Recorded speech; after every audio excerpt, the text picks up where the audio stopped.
మీరు అనుకుంటారు నేను ప్రార్థన చేసేస్తున్నాను, మీరు ప్రార్థన చేసేస్తున్నారు అనుకుంటారు.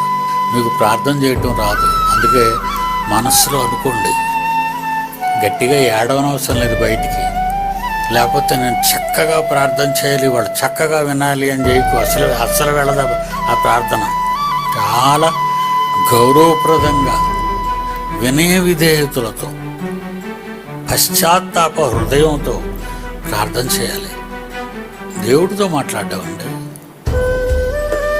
మామూలుగా పెద్దోళ్ళ దగ్గరికి వెళ్ళి మాట్లాడలేరు. మీరు కలెక్టర్ దగ్గరికి వెళ్ళి మాట్లాడలేరు. ఐఏఎస్ ఆఫీసర్, కమిషనర్ దగ్గరికి వెళ్ళి మాట్లాడలేరు. వాళ్ళ దగ్గరికి వెళ్ళి గజగజలు ఆడిపోతారు. మరి మంత్రివర్యుల దగ్గరికి వెళ్తే ఇంకా ఆడిపోతారు. దేవుడితో మాట్లాడినప్పుడు ఒళ్ళు దగ్గర పెట్టుకోవాలి. నువ్వు ఏడ్చేయడం కాదు.